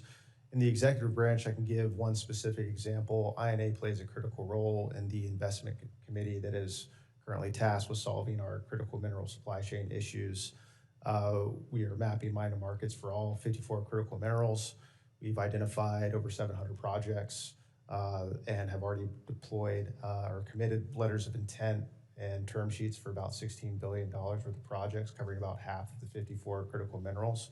That's just one aspect of the work that INA is doing in terms of providing that data and making sure that principals and decision makers in the White House, obviously Secretary Lutnick, have the information they need to make decisions to solve these problems. And we'll continue to do that if confirmed. What is there a statute that's strategic that structurally ties you to the Department of War, so that the economic data that you're gathering and synthesizing is actually communicated in a timely manner to the people that need to know in DOW? I'm not aware of a specific statute. We do have good connectivity with the Pentagon, the Office of Strategic Capital, and other areas within acquisition and sustainment, partly due because we have just some cross-pollination of personnel and just good relationships with the folks over there. But it could be strengthened, and if there are ideas from this committee of how to strengthen that, I'll be willing to share them and would be willing to work with you to do that. Yeah, I would encourage you to do that because obviously what we've seen, again, especially in the last 35 years, is we've seen a pretty sclerotic bureaucracy overtake our defense acquisition system, which has placed process over outcomes. There needs to be a forcing function that ensures that DOW is not making procurement decisions and national economic strategy decisions related to our defense industrial base that are delinked from the economic reality of what happens here. And unfortunately, there's not a real feedback loop there. And the results have been apparent. You know, China builds ships 230 times faster than we do. You know, they have the ability to put more planes in the air at times than we have missiles to shoot them down. They have more material on the battlefield, the ability to project that power. And when we talk about the space economy, you know, every American interacts every single day with space, you know, 1,000 times, you know, a day. They don't even realize it. You know, GPS, without thinking about it, we press go on the Apple Maps and don't realize that if we don't have an orbital infrastructure that provides that GPS data, life shuts down. I mean, Uber doesn't show up at the street corner with you anymore. Your DoorDash doesn't arrive. Our entire life evolves around an orbital economy that will be critical in Jared's new role, but probably even more critical given your role to ensure we understand that those rare earths, the quantum computing that Senator Schmidt talked about, that all is going to derive from the data you provide, DOW, to make sure that our economic supremacy goes hand in hand with our military supremacy. So I would encourage you to try to make that link a little more structural and strengthen that because it's going to be absolutely critical in the next 10 years. Thank you. What do you think, Senator? Thank you. Senator Markey. Thank you, Mr. Chairman. Good to see you again, Mr. Isaacman. You may encounter that during your last nomination hearing, you refused to confirm whether Elon Musk, with whom you have deep personal and financial ties, was present at the meeting that then President-elect Trump offered you the job of NASA administrator. So I wanted to give you one more chance to set the record straight. Was Elon Musk in the meeting at Mar-a-Lago when President Trump offered you the job? Senator, it's great to have a conversation again. I thought we really ran this one to ground last time, but what I will tell you, Senator, and I wish I had the opportunity to explain it further before, is my first interview with the president. I think I've had several opportunities since to re-engage, was in a ballroom type setting, Senator. There were dozens of people moving in and out that I would not say were in the meeting. It's a very simple question. Was President Trump in the room when, was Elon Musk in the room when President Trump offered you the job? Senator, my interview, my conversations with the president, and there were dozens of people moving in and out of the room, and I don't think it's fair to bring any of them into this matter. So you once again, you're refusing to tell us whether Elon Musk was in the room that day. And that actually makes me think that Elon Musk was in the room that day, but that you understand that it's a clear conflict of interest that he was there. You're asking us to confirm you as the next NASA administrator, and SpaceX gets $15 billion from American taxpayers for its business with NASA. You also have multiple financial relationships with Elon Musk, including investments in SpaceX, a contract between his company Starlink and your payments company, and even more, you bought space flights from SpaceX. Mr. Isaacman, what was the value of these contracts for space flights with SpaceX? Well, I mean, Senator, just to clarify on these points, I have no direct or indirect equity exposure to any aerospace company, including SpaceX. I have disclosed all of my financial ties to the ethics officials at NASA, as well as the Office of Government Ethics. They've generated an ethics letter. I fully intend to adhere to it. I more than acknowledge that I went to space twice with SpaceX, but I point out they're the only company capable of sending astronauts to and from space since the shuttle was retired. My relationship with them is no different than NASA's. In fact, if there was more than one company, I suspect I would have paid less. So what was the value of the contracts for space flights with SpaceX? I mean, Senator, I don't think it's lost on anyone that going to and from space is rather expensive. We never disclosed the. Well, your financial paperwork suggests it was over $50 million. So was it $100 million? Was it $200 million? Senator, we've never disclosed it other than the fact that we were able to raise substantially more than the cost of the mission for charitable causes like St. Jude. So you won't tell us how much you paid the man who publicly campaigned for your nomination. Will you request that SpaceX release you? They didn't give me a discount, Senator. I appreciate that, but you were paying him. Will you request that SpaceX release you from the NDA so that you can provide the committee with this information? Senator, I will commit to always work with the appropriate ethics professionals to make sure I'm, continuously in compliance with my ethics agreement. Will you ask him to release you from the NDA so that you can provide that information to the committee? I have no issue asking them to release me from non-disclosure, Senator. Okay, that would be helpful. Mr. Isaacman, can you tell us, since President Trump initially withdrew your nomination, have you had any communication with Mr. Musk about the job of NASA administrator? I have not, Senator. You have not. So the American people actually deserve to know how much money you have spent personally on SpaceX, and whether the head of SpaceX and Starlink, Elon Musk, was personally involved in your nomination, because we're looking at conflicts of interest so big that they have their own center of gravity, and we just have to make sure that it's all out there and it's fully understood by the American people. And since your last nomination, we've received the president's 2026 budget request, which proposes a nearly 50% cut to NASA's science funding. Do you support President Trump's proposal to cut NASA's science funding in half? Senator, I certainly support the president's goal of reducing the deficit and shrinking our national debt. Now, an awful lot has happened from the initial presidential budget request to the continuing resolution that we've been operating into the one big beautiful bill that has plussed up additional funding for NASA. So I would, if I'm confirmed, I'd love to get my arms around where we are presently at. Well, a 50% cut to the NASA science budget is dramatic. And considering reports about your, quote, Project Athena plan for NASA, which literally banks on the decimation of our scientific abilities. Among other things, this document calls for NASA to stop collecting its own data and instead set up a taxpayer-funded subscription service from private companies for their products, companies that will set their own price for data that NASA needs to function on an ongoing basis. Would Starlink or SpaceX be companies that NASA would potentially have to turn to obtain data? Well, Senator, first of all, I think pretty much everything you just said there was not correct. What that draft document contemplated was working with commercial companies for certain types of Earth observation data, not SpaceX or Starlink. I think I specifically called out Planet and Black Sky as examples of companies that might be able to deliver Earth observation and climate science data at lower cost, specifically to free up resources for other planetary science missions that commercial companies are not capable of doing. Well, I would say this, the proposal, and this is the truth, the proposal would strip NASA for parts and instead transfer taxpayer funds directly to the bank accounts of Starlink and SpaceX, companies owned by the very same man who may or may not have been in the room when Trump offered you the job.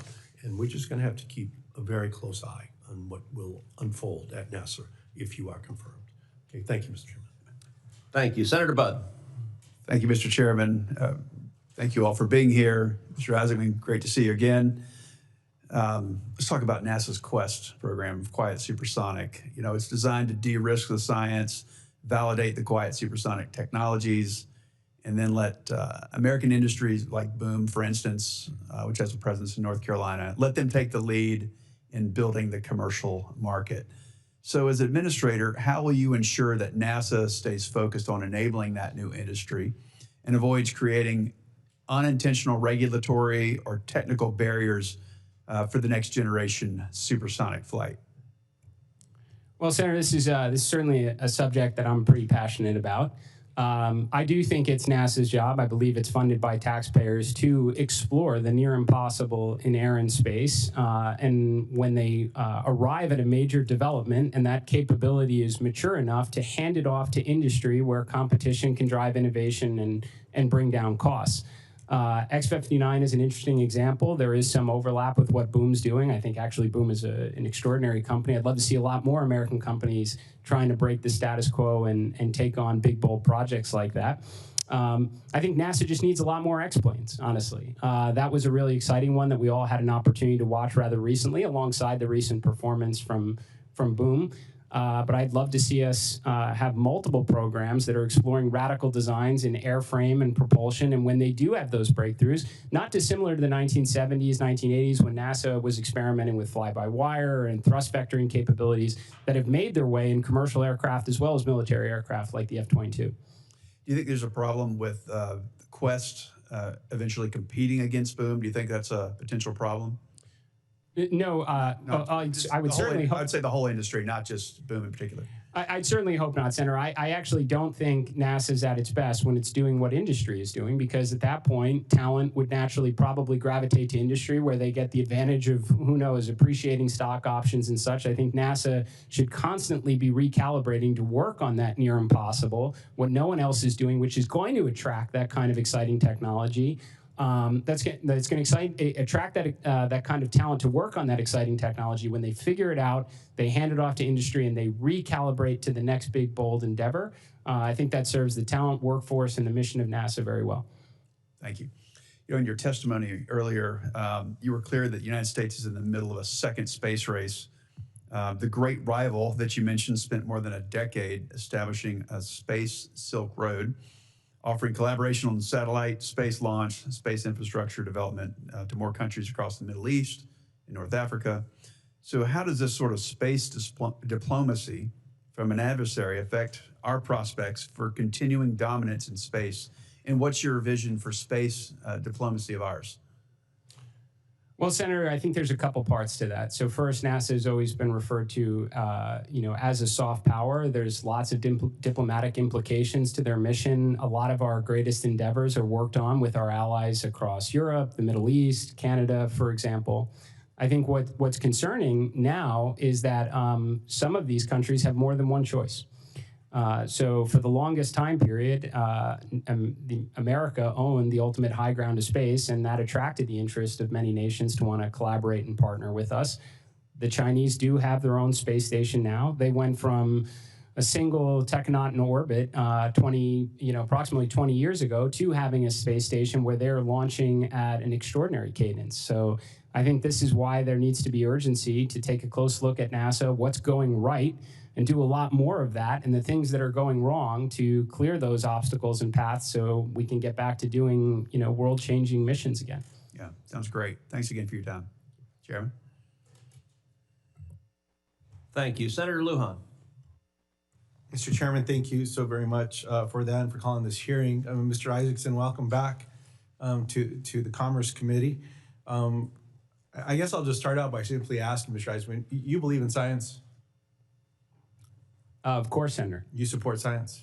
I do, Senator. You've conducted a lot of science experiments throughout not just your youth, but through your career, correct, sir? Yes, sir. I appreciate that. Now, a few of my colleagues have raised the concern about the nearly 50% cut to NASA's Science Mission Directorate, a directorate that is explicitly foundational to NASA's 1958 congressional charter. I think by the very nature of the number of questions that you're receiving today from colleagues about NASA, it shows the broad support for the science mission at NASA as well. Congress has already made clear that we rejected these cuts and will continue to fund the scientific missions that uphold NASA's statutory purpose. My question, yes or no, is do you agree that NASA has a statutory obligation under its founding charter to conduct and support Earth and space science for the benefit of the nation? Yes, sir. I appreciate that. Now, this is going great, Mr. Isaacson. Many of NASA's science programs are not commodities. You cannot run a value-added calculation on dual-use information that supports both science discovery and national security. Now, for example, these missions provide indispensable space weather data. We were chatting about that before. I appreciate my colleague reminding us all across America when we pull out our devices or we're depending on the simple services that we interact with every day that we're touching some of this and we depend on it. Like your friend, Mr. Musk, I would say some of the commercial actors, they depend on after solar activity has repeatedly disrupted their constellations as well. Now, NASA, Earth science assets also ensure GPS integrity, track environmental changes, everything you just described. U.S. military readiness, critically important, national security, the importance of this science directorate. So let me ask you directly, yes or no, will you execute the funds appropriated by Congress for NASA's critical science missions exactly as Congress has directed? Yes, sir. We will maximize the scientific value of every dollar that Congress affords the agency. I appreciate that very much. My last question is, while I didn't support the reconciliation bill that passed over the summer, there are pieces of it, particularly in NASA's section, that hold promise, and I appreciate the inclusion of them. For example, the NASA section funds a Mars telecommunications orbiter, specifically one that was proposed independently when NASA solicited its commercial industry for Mars sample return mission architecture from space. I see you nodding. You're very familiar with this, I imagine. Reasonably familiar, Senator. The orbiter would not only support future exploration missions, but most importantly, it would help support the critical comms relay needed for existing and future science missions like the Mars sample return.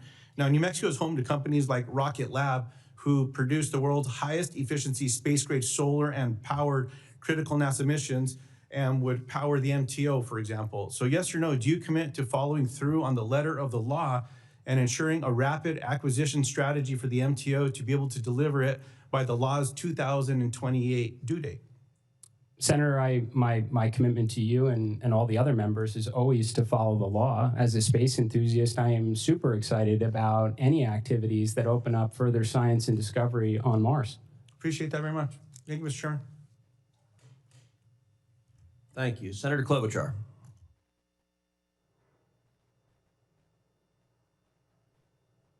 Thank you very much, Mr. Chairman. And I'm going to start out with a kind of interesting question about agriculture data. Mr. Isaacman, I don't think many people understand that NASA's satellite data is hugely valuable for farmers. Programs like NASA Acres and NASA Harvest use satellite imaging to forecast production and monitor crop yields.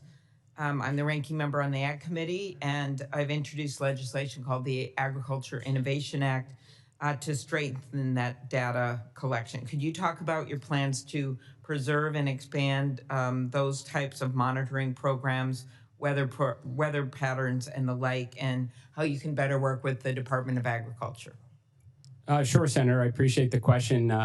As I mentioned with Senator Moran before, at the present time, we at least inhabit only a single planet, and it's probably important for us to continue to study it to the greatest extent possible. NASA's had a long-running program with Intelsat. I fully support that we should be gathering data that is especially contribute to hardships here on Earth. I mean, obviously there's great agriculture opportunities, but these can be impacted by droughts and wildfires and flooding, and grateful that NASA has the capability to gather some of this data in real time. I don't see that going away ever. Thank you. Other end of our state, Mayo Clinic, which I'm sure you're aware of. They've been involved in space medicine since 1960, when research related to the force of gravity during acceleration influenced the position of seats for the Mercury spaceflight program. And most recently, they've identified some important research project in the field of aging, regenerative medicine that can be conducted in space. How will you continue to support NASA and institutions like Mayo's efforts to advance science that help us here on Earth? Senator, I couldn't agree with this area of study more. We are actually quickly reaching a point where it's no longer a technological limitation for deep space type missions, but human physiology and psychology. So in that respect, I obviously fully support all the studies that can be done so that when the day comes that we actually send NASA astronauts to Mars, that they can come home healthy enough to tell us about it. This is probably the single greatest accomplishment we've had on the International Space Station over the last quarter of a century, is keeping humans alive in an environment that is quite challenging. Mm-hmm.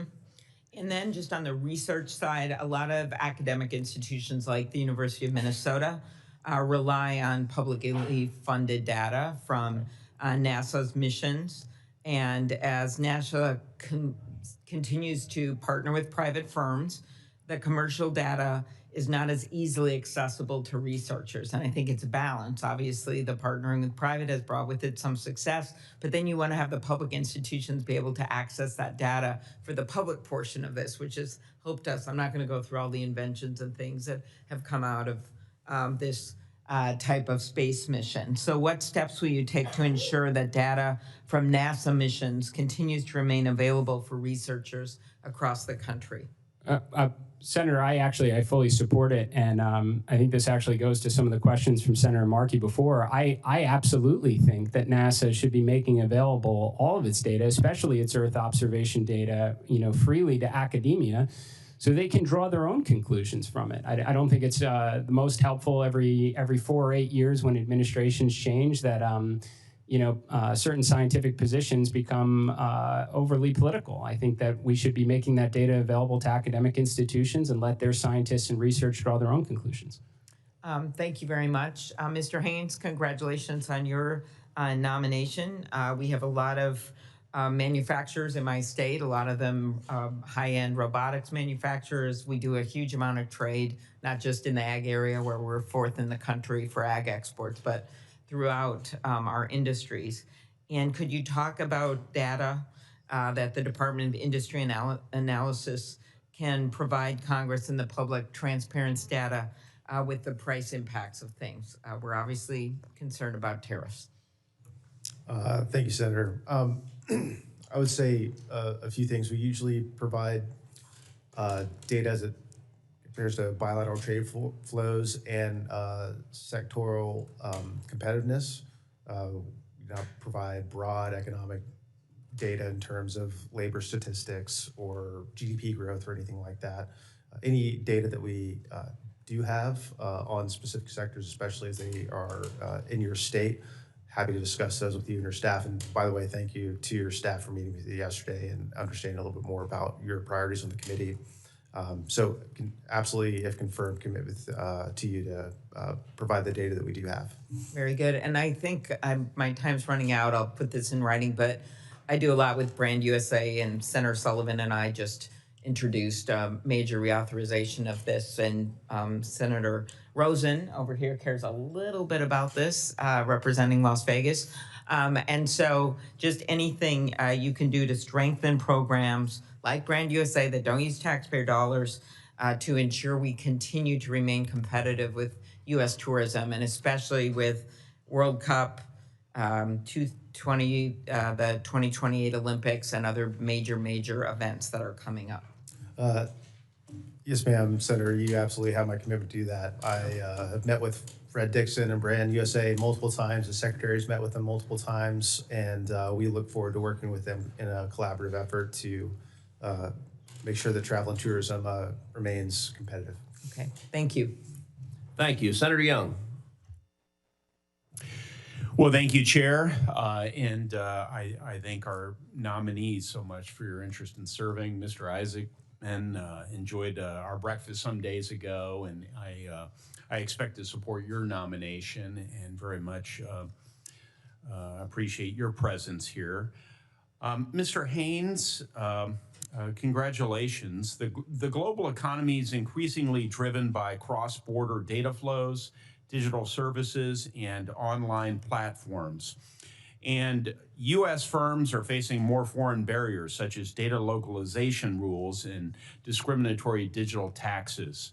Within ITA, industry and analysis is already involved in tracking these digital barriers and advising on market access for U.S. providers.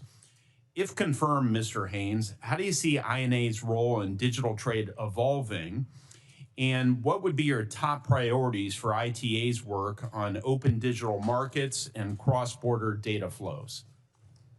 Thank you for that question, Senator Young, and appreciate also speaking to your staff yesterday. It was yes, sir. Good to hear your priorities. I would say two things.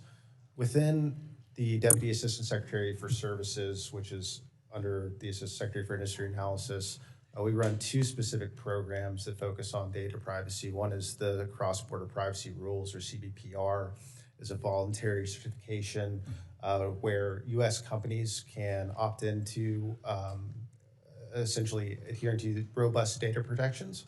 We then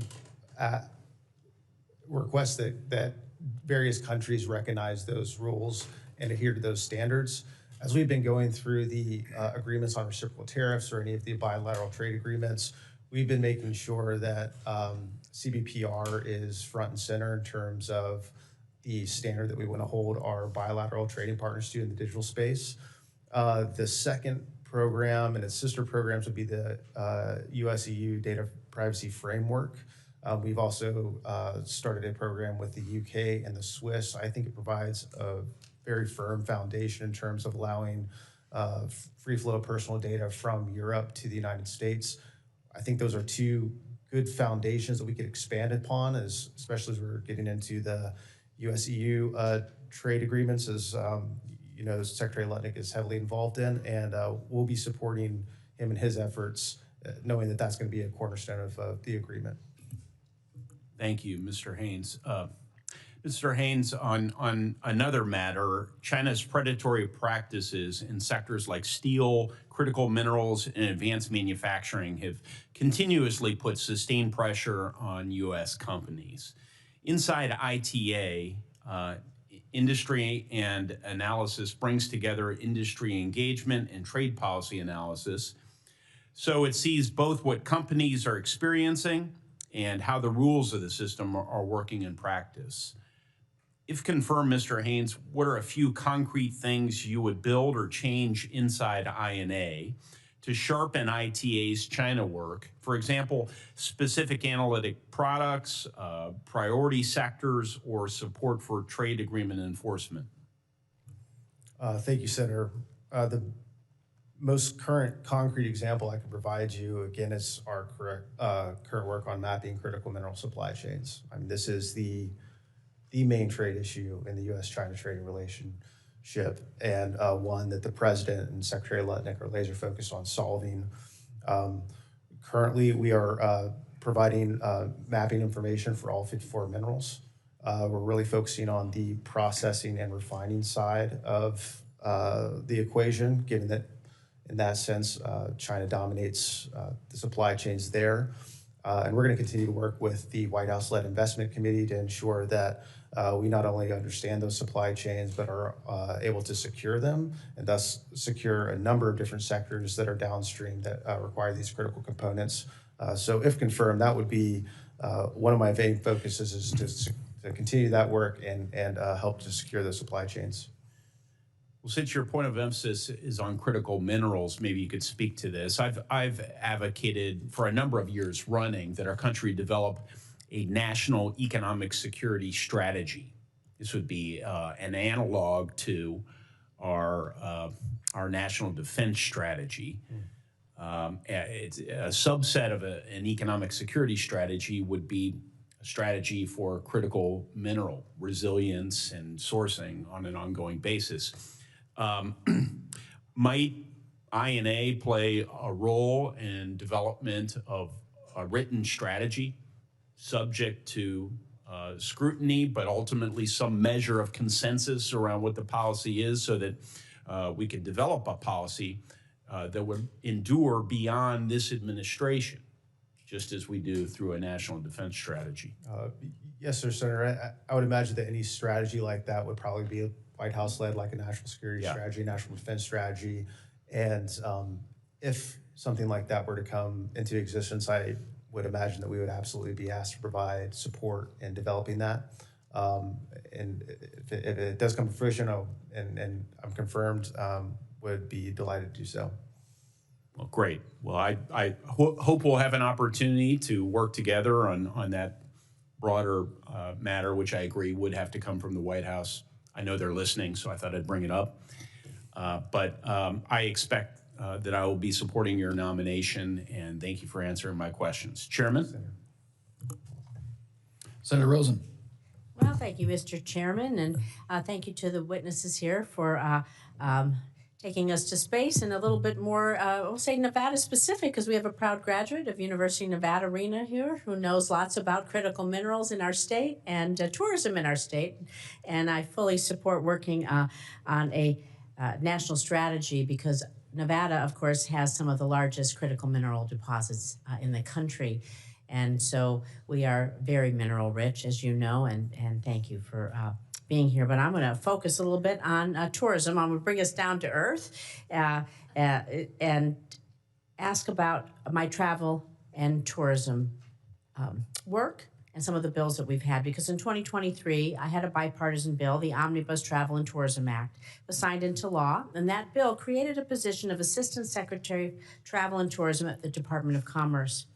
The new position is the first tourism dedicated assistant secretary in the United States, and among other matters is responsible for setting annual visitation goals, creating whole of government strategies to ensure that visitation goals are met, establishing interagency coordinations to support U.S. tourism, which I would argue is in the top economic driver of every state in our great nation.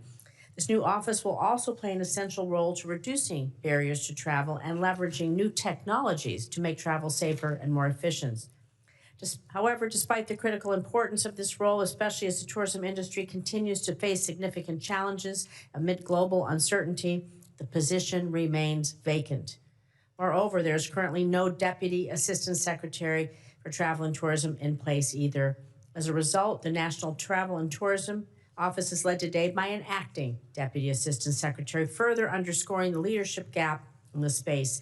And so it all means that tourism remains a sub-office, although critical to our national economy, remains a sub-office overseen by the Assistant Secretary for Industry and Analysis, position for which you are nominated, rather than by a new Assistant Secretary dedicated solely to focusing on the ecosystem. And it is an ecosystem. It's weather, it's infrastructure, it's workforce, it's broadband. We could go on, but someone who really focuses on this strategy for our economic growth. So Mr. Haynes, fully implementing the Omnibus Travel and Tourism Act, filling these key leadership roles are essential to strengthening our travel and tourism sector, our business sector. So can you speak to the importance of prioritizing travel and tourism, the substantial benefits the tourism industry provides, the economic impact tourism business travel provides, and how will you support that if confirmed, and until such time we can get an Assistant Secretary for Travel and Tourism? Thank you, Senator Rosen. I knew I could expect a good, robust travel and tourism question from you in the great state of Nevada. You lived in Nevada long, so you know how to even say Nevada. Thank you. Yes, ma'am. So a lot to unpack there. Well, first, you'll be happy to know that our Deputy Assistant Secretary for Travel and Tourism is going to start in January. Rob O'Leary, he's going to be absolutely excellent. We're excited to have him, and he will be spearheading a lot of the important work that you just highlighted. Come bring him to our office to meet our team, please. Yes, ma'am. I would love to have the same invitation as well, if possible. Yes, absolutely. I would say 3 things that I would be focused on to boost travel and tourism. Number 1 would be to modernize the Survey for International Air Travelers program, which is housed within NTTO. It's currently done by hand. We have only been able to get about 100,000 surveys of international visitors a year, well short of the 1% mandate by this committee. We just put out a competitive bid a few months ago to digitize and automate that, hopefully getting more robust insights into travel and tourism trends and be able to capture a larger data set. And through that, be able to come up with better strategies at a more granular level to attract visitors. The second piece would be we're rolling out a new tool this month, hopefully, and if confirmed, I would love to come talk to you about that. And it is going to be a 50-state travel and tourism competitiveness matrix, to where we currently understand where the United States fits in terms of global travel and tourism competitiveness. This would be able to say, the state of Nevada hypothetically ranks number 9 in attractiveness because they love the gaming, the food, the entertainment. But international visitors thought the weather was bad, the infrastructure, just you name it, and be able to come up with concrete recommendations for every 50 state of how to increase their competitiveness as a travel and tourism destination. This is a program that we're very excited about, would like to roll out far and wide. I would look forward to collaborating with you on that, because we've been doing a lot of work on it over the last 6 or 7 years, and I have some significant input that might be helpful to you. And I welcome you working with our team to make it as robust as possible, because there's a lot of pieces and parts that go into making places attractive. A lot of it's infrastructure. And so there's a lot to talk about there. So I appreciate that. Yes, ma'am, Senator Rosen. And on the Assistant Secretary piece, obviously, only the President can nominate someone. I will say with the, let's say, bureaucratic minutia, the authorization is well recognized. I know that Secretary-elect puts a high value on that. Still would need an appropriation to build it out. I think it's going to be about $3.5 million. We have appropriated the money in prior budgets. We're currently, our NTTO budget is about $7 million. $6 million of that is SIAT, and at least within the $56 million contract or budget within INA. I don't want to say there's no money in the banana stand, but I think we'd be looking to a specific appropriation from CJS to build that out. Thank you. I see my time is up. I see Senator Capito there. Thank you. Mr. Isaacman, I'll submit my questions on microgravity and other things in all great space for the record. Thank you. Thank you. Thank you both for being here. And Mr. Haynes, thank you for your willingness to serve. I think most of my questions are going to go to Mr. Isaacman, but so I didn't want you to take that as a slight in any form or fashion. So I have been a strong supporter of the growing West Virginia, we talked about this, West Virginia, Pennsylvania, Ohio space economy for many years, and believe that this region, perhaps best known for its energy and infrastructure prowess, has a unique opportunity to emerge as a leader in space energy and infrastructure. So Mr. Isaacman, as someone who's built successful businesses in Pennsylvania, what role do you see for states like Pennsylvania, West Virginia, and Ohio working regionally that can share the space and technology attributes that are not in Texas, Alabama, Florida, California? I'm glad Senator Cruz is not here, in shaping the future of America's space ambitions. Senator, I really appreciate the question. Certainly, as a resident of Pennsylvania, I'd love nothing more than to see more of our students who graduate go in fields that are relevant to aerospace. But I've said many times, I mean, in order to deliver on NASA's, world-changing mission, it's going to require contributions from the best and brightest around the nation. So all those states you mentioned before are certainly incredibly important. They have centers that are located in them that contribute greatly to NASA's mission. But we are going to need an incredibly growing workforce over the years that's going to come from across the nation. I like the answer of the Keystone Space Collaborative, which is what I was talking about. I think also when you have centers of excellence around and participating in the manufacturing or the technology or innovation, it inspires the next generation. You can have cooperative agreements, internships, and other things to get that next generation. I would note, yesterday I was sent a letter that was sent to the chairman and ranking member where numerous former astronauts spoke in favor of your nomination. I think when you and I spoke before, I spoke about one in particular that I have great admiration for, and I saw her name on the list, Peggy Whitson. So that's good enough for me. She is a remarkable astronaut woman and an inspiration to generations. And she came to West Virginia with me, and our young girls were just awestruck by her. So congratulations on securing that letter. That I think that goes a long way. I want to talk about IV&V. That is located in the Katherine Johnson it's not in Parkersburg, in Bridgeport. Katherine Johnson IV&V facility. As you know, this does the independent verification and validation. There's always this sort of looming threat that all of this is going to get privatized. I would certainly argue for that facility being very cost-effective, efficient, and the capabilities are tremendous there. I would like to talk to you about this in greater depth when your nomination is positively affirmed by this Senate. By looking to not outsource what they do, but to maybe grow that presence. And so would you be willing to work with me on this? Absolutely, Senator, and also very, very grateful that a astronaut Hall of Famer like Peggy signed the letter of support. It means so much, along with all the other 35 astronauts who signed it. I'm very interested in taking that visit, ma'am.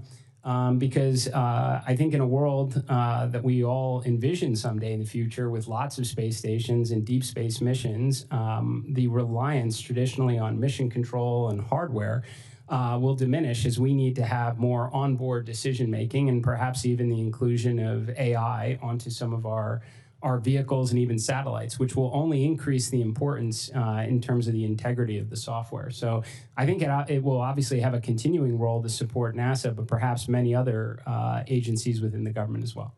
Good. We've been trying to expand that. I would just very quickly, and this is not a short answer kind of question, but as we see the pursuit of our space program and others around the world, the Chinese in particular, to try to get back to the moon, there's a lot of discussion on power generation on the moon. And I don't know what your thoughts are here. I don't know if lunar surface power programs, I know it's talked about nuclear, but also solar. I mean, what are your ideas here, and how far along are we on this? Senator, so I love this topic, so I could far exceed our time here. So I want to offer up, I would welcome any opportunity to discuss further, but I'm very big in nuclear and space. I mean, there are numerous applications for it. There's propulsion applications with nuclear electric, nuclear thermal propulsion. There's surface power requirements.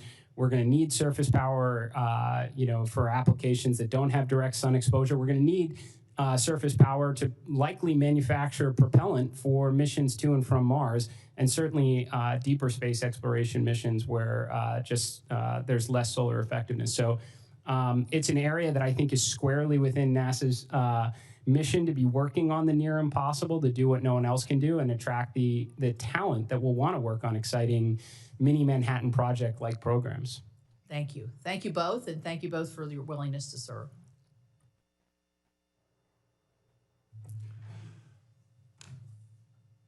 Thank you, Senator Capito.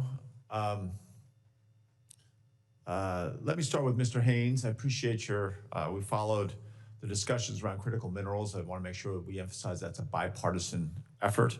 I think the coordination and continuity of programs, there's not a pendulum going back and forth between administrations, focusing on the access to capital, workforce training. We are woefully behind, not just China, but many of our allies in terms of how we find that workforce. So I won't rebuild that or litigate that discussion. Just only want to emphasize it is bipartisan. This is something that should be a high priority. I do want to talk a little bit about some of the things: telecommunications, cyberspace, AI, quantum technologies. Colorado has a dense ecosystem there. And I think especially along with AI, quantum has, it's a field of intense competition between the United States and our rivals, our adversaries. So as our capabilities mature in quantum sensing, quantum communication, computing, obviously, how can we ensure, how can you help ensure that our quantum technologies are only exported to trusted markets? Thank you for that, Senator question. Or sorry, thank you for the question, Senator. I would say the Assistant Secretary for Industry Analysis does not play an active role in export licensing policy. That's our colleagues at the Bureau of Industry and Security, or BIS. I will say that we have and will continue to engage actively with industry to see where those markets exist and also understand the national security implications of those technologies, where they rack and stack in terms of competitiveness with international competitors. And we could provide that information to the Bureau of Industry Security as they're making their licensing decisions, but we are not actively involved in any export licensing policies or decisions.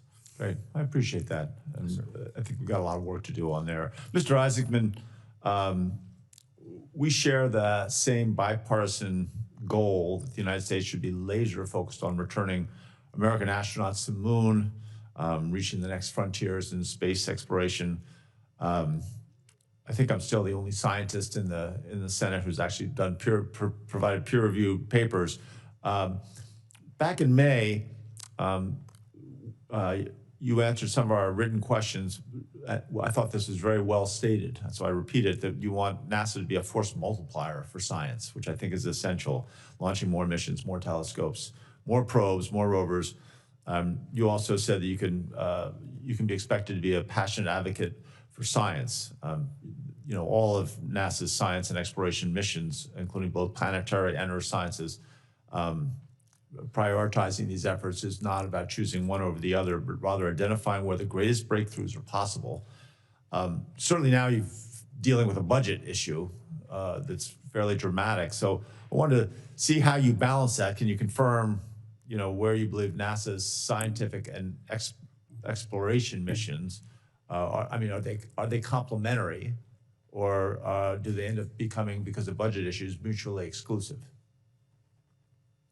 Well, Senator, first, I think the scientific side of NASA is just as important as human exploration, as is our work in aeronautics and technology development. I think that, as I mentioned to some of the other senators before, I understand earlier this year we had a presidential budget request. Of course, I do absolutely support the president in the goal of reducing the deficit and ensuring the nation's on good footing. But that said, a lot has changed since then. And this is something that, if I am confirmed, I'd love to get my arms around, because we have been on a continuing resolution. Earlier this year, I understood that perhaps even the Nancy Grace Roman telescope might launch under initial budget requests. I've since been informed that is no longer the case. So simply put, Senator, I'd love to know where we stand today. But as I've told other senators, in terms of dollars allocated from Congress, we will absolutely maximize the scientific value of every one of them. Sure, I appreciate that. And the Nancy Grace Roman telescope is a good example. Is Goddard Space Flight Center in a similar position in terms, I know that there's looking at certain potentially draconian changes to their budget?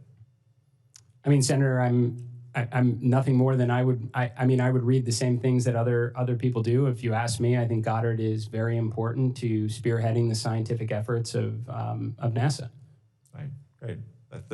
We agree. I appreciate that, and I do recognize is the difficult choices that tight budgets create for all of you, and I appreciate that. I'm out of time, even though now I'm left to be the chair. I think the compulsion is that I have to curtail my questions, but I have a couple more questions I'm going to submit in writing to you guys. And again, I appreciate both of your willingness to serve the country in these roles. So Mr. Isaacman and Mr. Haynes, my last question, which I am not just allowed but required to ask of all nominees, if confirmed, do you pledge to work collaboratively with this committee to provide thorough and timely responses to this committee's requests and to appear before the committee when requested? Yes, Senator. Yes, Senator. I don't think NASA can accomplish its world-changing mission without the support of Congress. Right. Well, I think it has to be a close partnership, especially all the more so in these days of tight budgets. So thank you. I have literally dozens of letters of support from various organizations for both of your nominations. And we ask unanimous consent these letters be inserted into the hearing record without objection, so ordered. It's hard to have any objections when you control the room. Senators will have until the close of business on December 4th to submit additional questions for the record. The nominees will have until 11 a.m. on December 7th to respond to those questions. That's a pretty quick turnaround, but hopefully that doesn't put you in too difficult a position. That will conclude today's hearing. The committee stands adjourned.